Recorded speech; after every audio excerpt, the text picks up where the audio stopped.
welcome back. Eager and ready for more? Or should we rather say, we don't have a choice, right? um, yes, this is it. At the start of the previous session, there's not too much new that this particular chapter brings to you that you have not been exposed to before, maybe in the first semester in business marketing. But it is sometimes by revisiting many of these things, um, the penny drops, or we get a different angle on a concept that we maybe have struggled with or we're not completely sure about. And now all of a sudden it starts making sense. I think from that perspective, it's always very helpful to revisit some of the important things. But this particular chapter, in sales and personal selling specifically, is on how we sell to the business market. We've already in the first session this morning identified what the challenges are and what the major differences are between selling to consumers, mostly retail, and then selling to the business market. Now, within the business market, we've also identified this in the first session this morning. There were three purposes why businesses engage in business. And that basically also is used as a guideline to differentiate three different types of customers or buyers, so to speak, in the business market. Mainly the resellers, or you as the selling company will be selling to a buyer who resells that product. Okay, it could be that, for instance, you selling a product, you have a product that this customer has ordered via Take-A-Lot. So you are supplying Take-A-Lot with the product, who will then obviously pay for you for the product, and they will make it available on their website for customers to buy, and customers would then obviously pay them, and they will do the delivery. So that's where the resellers come in. Businesses also buy raw material. For instance, they buy wheat from a farmer and they bake bread with it, for instance. Okay, so that again is a raw material that is used to produce something else, which is then sold to the customer. And then finally, businesses buy products, buy items, buy equipment that they need to ensure that their business can function. We can use Stadio as an example, for instance. If you want to offer contact sessions and online sessions to students, you need to have a particular address. In that particular, at that particular address, you need classrooms that's connected to stable internet. You need PCs, you need desk monitors, you need desks, you need chairs, you need a lot of equipment that is necessary to perform the function of being a tertiary educator. That would be an example of the third. Now, within these different types, we can even go further, and we can even break them up into further. Within each of these categories, we can find any of the ones that we have on the screen. Where the collaborator is somebody that works with you, that's a buyer that works with the seller to ensure that they get the right product. I'm not going to go through all of these in the, each and every one of them. The second one, I think, is self-explanatory. That's the buyer that's always going to try and find the best price. So obviously they have done their homework. They know that you are supplying the best product, but they want their best price that you can offer them. So they're going to be negotiated. The hard bargainer, that's the individual who says, listen, this is what I'm going to spend, nothing more, nothing less. If you want my business, this is my ceiling. Okay, so that's you'll find them. You have the quality first buyer. That's the person that is not going to sacrifice on quality. They are prepared to pay your price and pay even more if they are convinced that you are the supplier that's giving him the best quality product. You have your technoholics. Your technoholics are people who obviously are the technological features and advances that the product offers you. They are the ones that they want to be seen as leaders in that industry. If the next best techno item comes out and it's relevant to their business, they must have it. Okay, so they put a lot of emphasis on the technological features of the product that you as a supplier can offer them. Right. Let's look at the different buying roles. You can remember that from first semester business marketing, where we had initiators, we had users, we had influencers, and we had payers. Now we're adding deciders, gatekeepers, and purchasers to this particular or to these particular roles, where the influencers are people who impact on the final decision. The initiators, the users, the payers, they still remain exactly the same. Their roles remain the same. But you now have influencers. And usually those influencers, I'm not here specifically referring to influencers that is from external sources. This is usually influencers within the company that that impact on the final decision that's taken because of maybe personal preferences that they have or a specific role that they play. The item that needs to be purchased, they are the ones who's going to use it, or their department is the department that's going to use this most. Therefore, they have a great influence on the final decision because they need to be happy with the product. Your gatekeepers usually are people in financial positions. They are the ones who knows what's in the budget, who knows what the parameters are within which you can negotiate maybe a price. And you also find that your purchasers or buyers are often the representative of the company who makes that final purchase. It's not just me going to the shop buying a bread or a liter of milk. That's me carrying a wallet. I pick my product, I go to the till, I pay for it. I'm probably going to use that as well. So often I perform more than one role. When you're buying 50 desktops for your company, it's slightly different. A lot of people from HR, through the IT department, the finance department, the board of directors, people in the sales department, more people involved.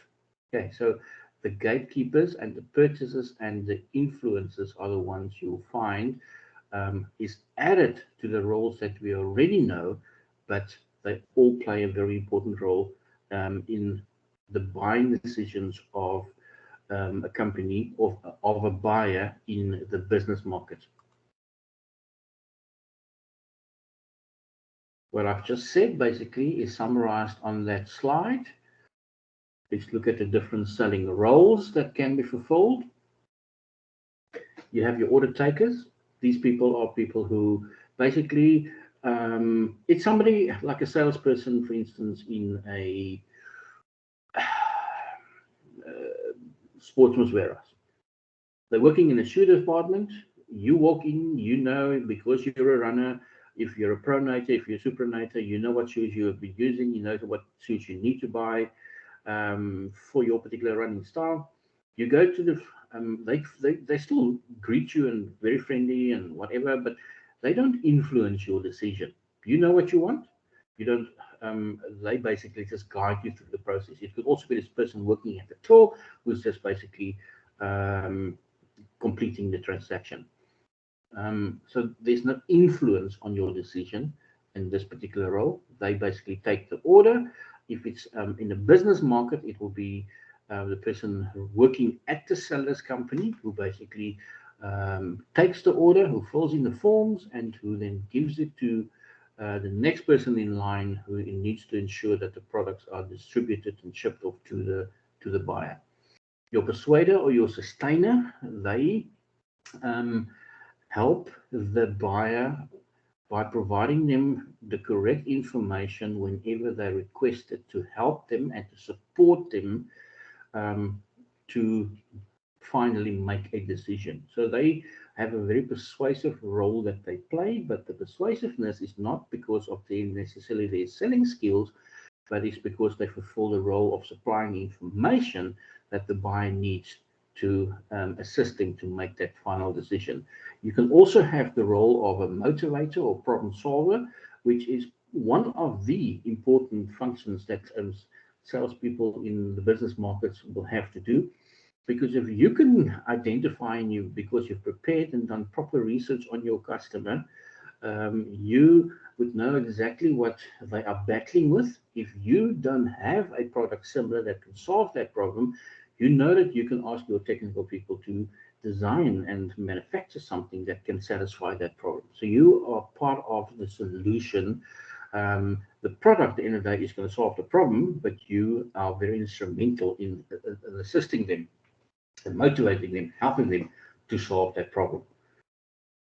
Relationship and value creator.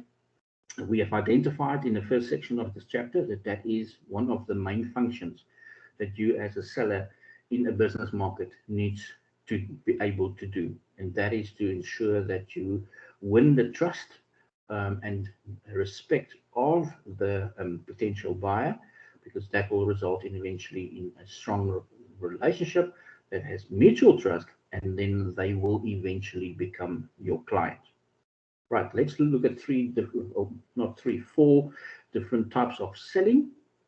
You've got trade selling, basically where the focus of the sales function is to increase your sales by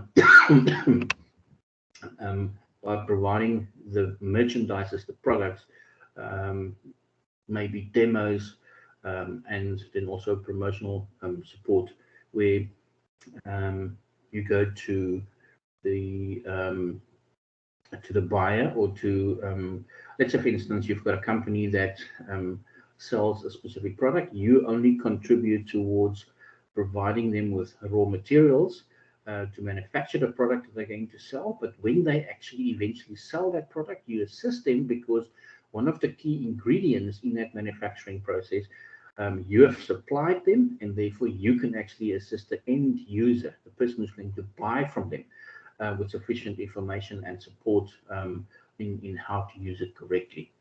Missionary selling is probably best. Where you missionary selling, and the best example I can give you to explain it is that of a medical rep, for instance. Medical reps don't sell the products. Medical reps don't sell the products to the doctor. They sell the benefits of the product to a doctor. The doctor also don't sell the product. The doctor is the person who would prepare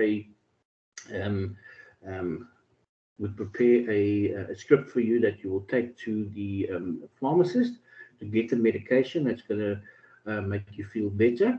But a missionary selling is where the pharmaceutical rep visits the doctor, exposes them to the new products that's available, convinces the doctor that that's the best product that that's available, and when the doctor then gets a patient that needs that product, that's the one that he would recommend they get from the pharmacy. Okay.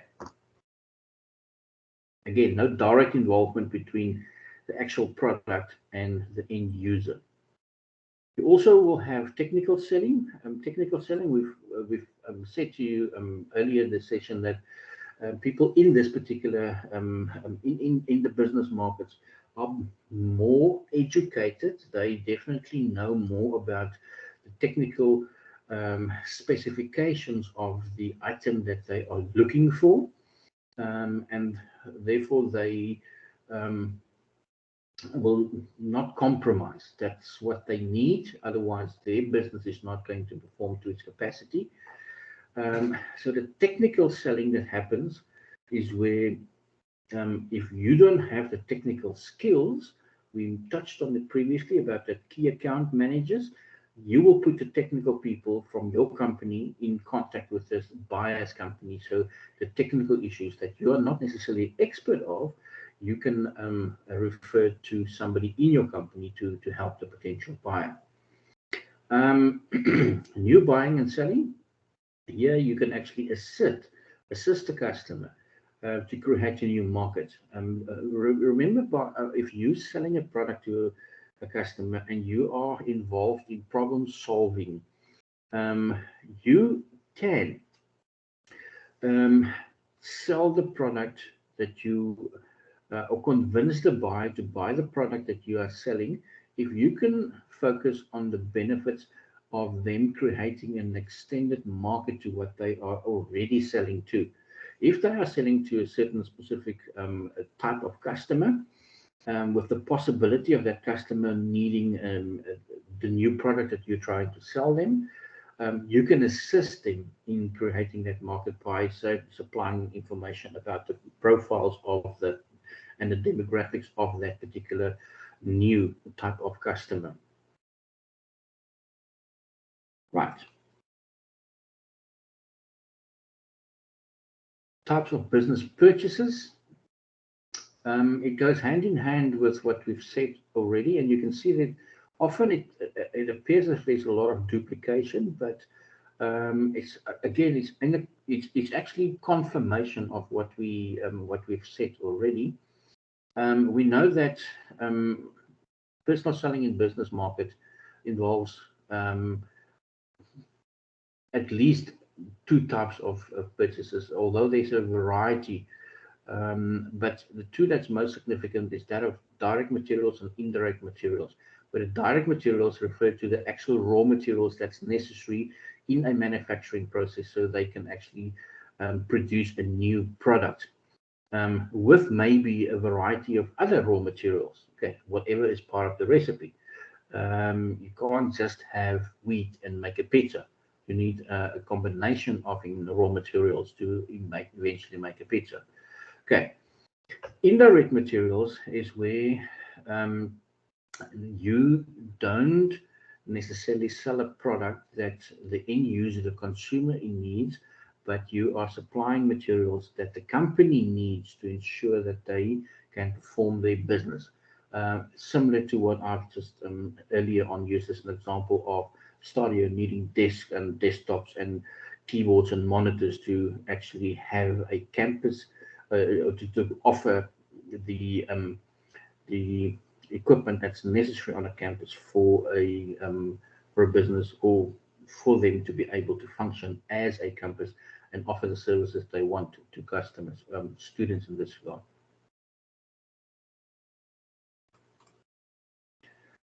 Role of the internet. We'll look at the role of the internet in a bit more detail in the next chapter, but it is there are different views in the industry about the role of the internet, and especially where a lot of salespeople feel that they are losing that final personal interaction that was part of the previous selling process, which gave them that edge, because very often a company decided to do business with a particular supplier because of the involvement of certain specific individuals. They build a nice relationship with a particular individual, but now salespeople feel threatened that their role might be replaced by technology, and that they're actually now losing that personal touch, which is not really the case. It basically means that the role of the salesperson, we know as a result of technology, has changed, but you can be more efficient. And that's what the glass half full approach basically represents, or that silver lining to a cloud represents. And that's where, when technology comes in and threatens the original role of a salesperson, it's just a switch of it's just a change in attitudes that's required, where you can see this as a threat, and then it will always be seen as a threat. Or you can say, right, if technology, where does technology make my role better? Apply the technology there. So if I'm more efficient because I can produce things quicker, I can manufacture, I can work through more data quicker, which saves me time, especially to do my admin, time that I can now spend with my customer in ensuring that I work on that relationship with my customer. Okay, so we can actually see where technology can help us to save us time so we can actually free up more time and spend that extra time um, in, in, in the relationship building with our customers and not see it as a threat, but see it um, as a way of making us more efficient in our roles as salespeople. Now, managing the sales force is a tough job, regardless if you're selling to customers, individual consumers, or if you're selling to businesses. Because as a sales manager, you need to supply that leadership.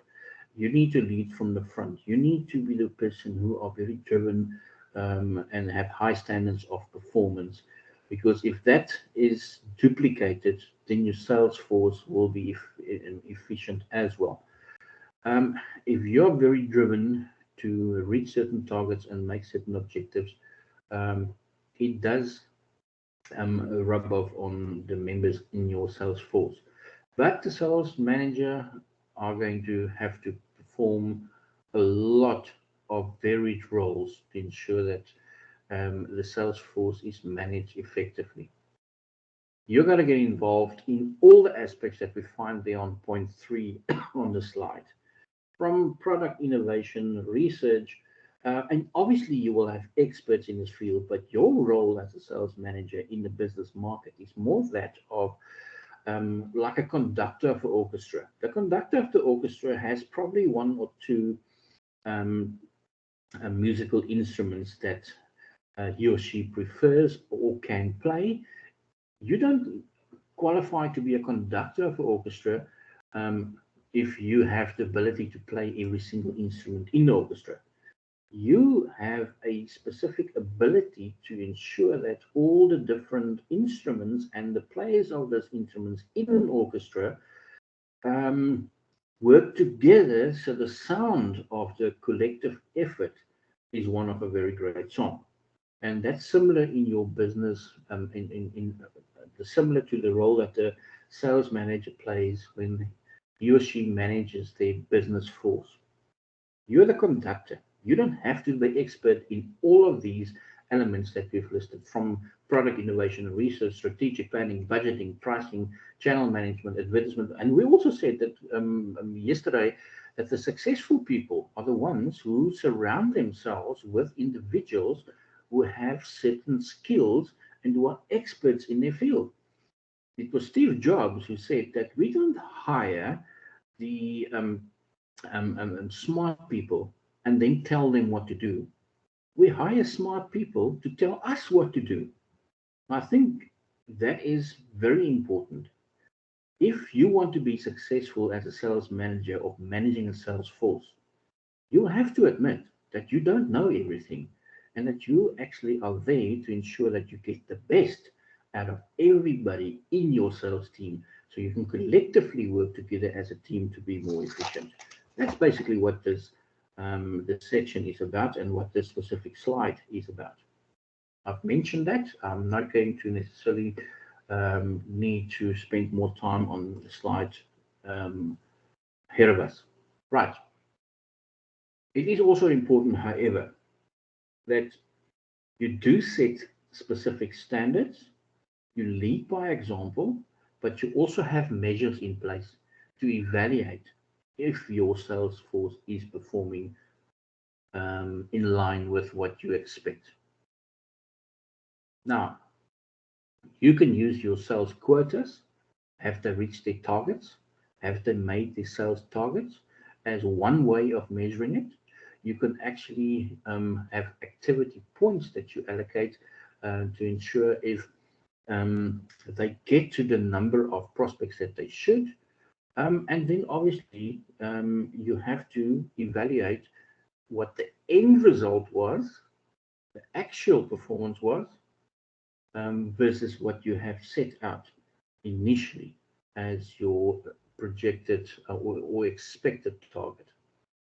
That would indicate to you if you've been successful or not, and also indicate to you where you still have to focus and improve on. Right, we're almost done.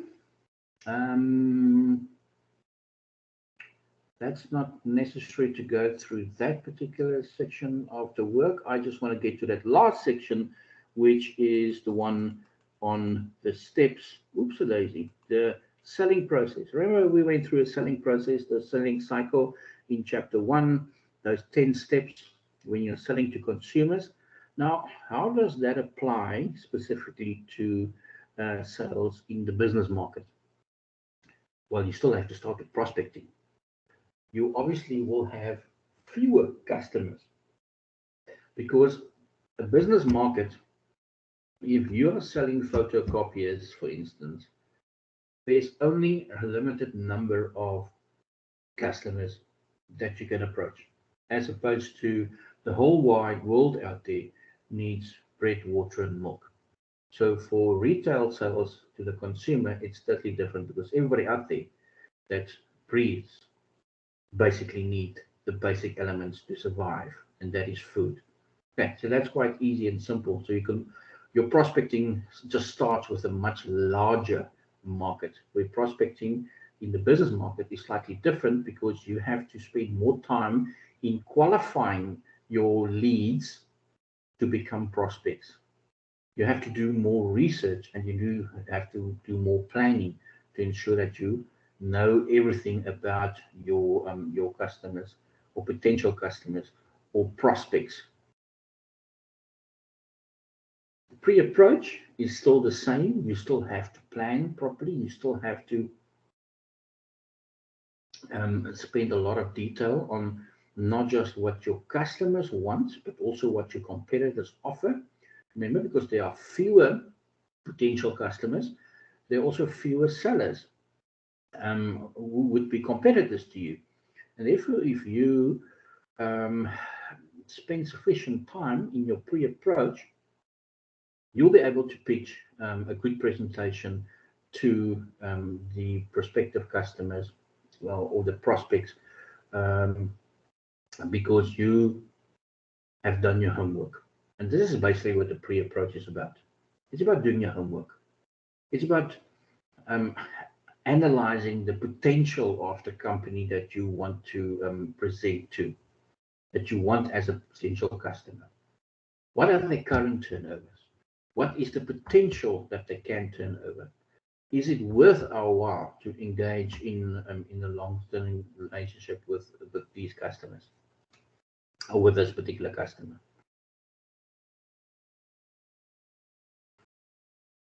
Contacting the customer is exactly the same. It's going to be maybe potentially a longer process and not just one phone call, excuse me, because your customers, and remember there are more, where there were 4 role players involved in the individual customer buys.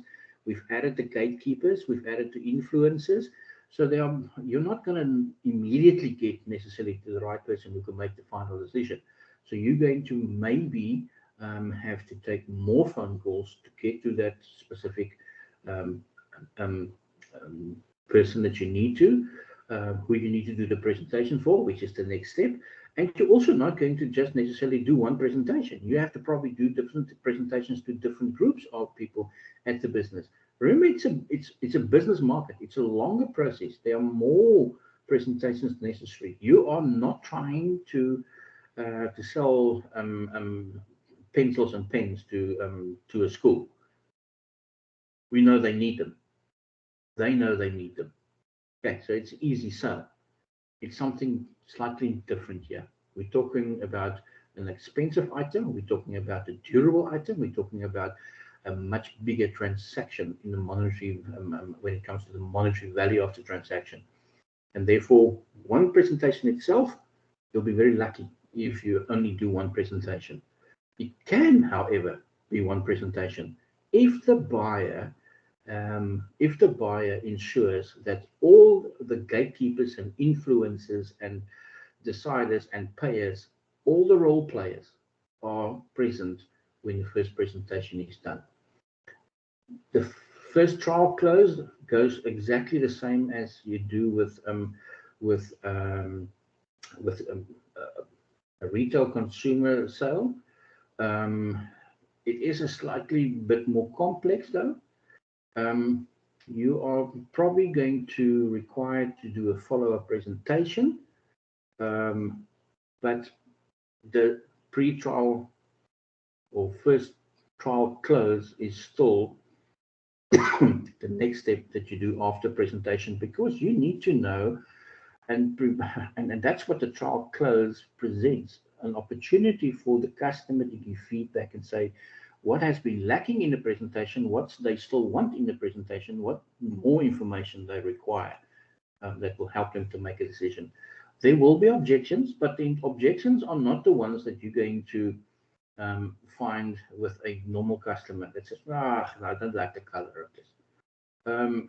These people are going to object about more the functionality often of the product, because they're unsure, and that's how we handle the objections. We actually say, all right, well, it's fine. Let's do a demonstration of how this product works. Bring everybody that's going to work with this instrument or equipment, and we'll do a demonstration so they can see how it actually works. And then they can ask the questions as we go through the process. Meeting the objectives, slightly different to selling to a customer. You're not going to say, you know what, sir, I'm not going to heckle about this. Go get another can of milk, or go get another, and if you're unhappy, so like we've said previously, sometimes you pick your fights, and sometimes you just say, you're right, get another one. Okay, that's going to be less troublesome, and unfortunately in the business market it's slightly different, because you cannot just wish away the objection and get away by just merely smooth talking your way out of it. It would normally be a very serious objection, and therefore a more technical explanation is required. The final trial close goes exactly the same. You ask for the order, you get the right people in to assist you if necessary, if you are not the only person that's required in that process. When it comes to the closing of the sale, again, it's exactly the same as previously. You want to close the sale as soon as possible. You want to ensure that the customer is happy with the product. Nothing is different in the business market when you're trying to close a sale than it is when you're trying to close it with an individual consumer. You want to make the sale. That's the bottom line. It's taken you much longer in the business market to get to this point, and therefore it requires just a bit more patience, but it's still the main objective. Follow-up. I won't say follow-up is more important to people in the business market than it is to a customer just buying milk, bread, and toothpaste and shampoo.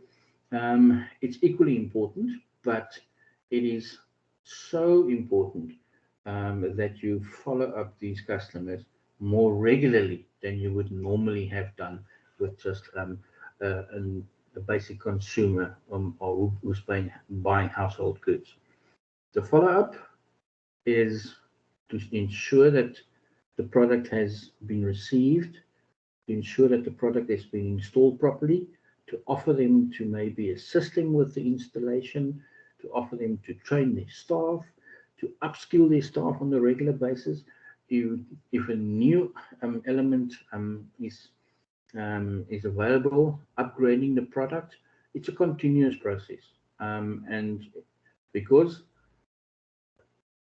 business customers require special attention, undivided attention. You very often have key account managers that just deals with a particular customer and all their specific needs.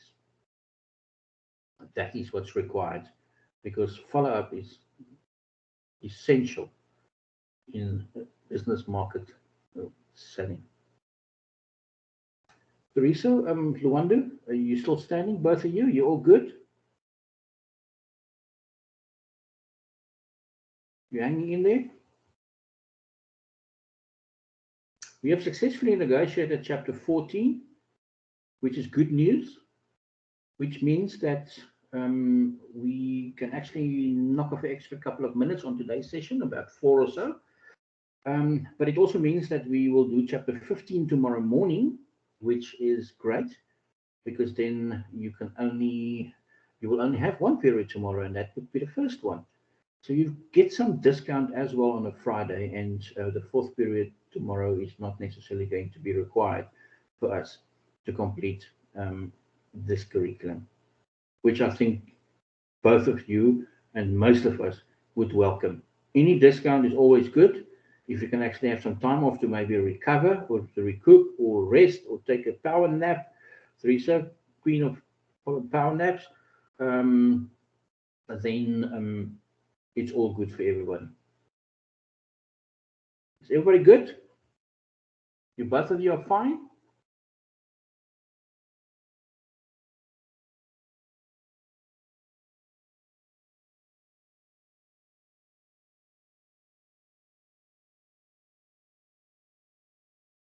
All good. Well, thank you very much for today's session. Thanks, Teresa. Thanks, Tarquin. Thanks, Mutlatu, for joining, and Luanda. All the best. We'll see each other first period tomorrow morning, just after 8 o'clock. But I can promise you that we'll only have one period tomorrow. Okay. Have a good afternoon. Enjoy the rest of the Thursday. More than welcome to let me know if there's anything that you want me to address or any issues or problems that you have. Keep on communicating with me. I'm going to be available until you graduate. Okay. It's always a pleasure. Thank you very much for your presence in the session as well.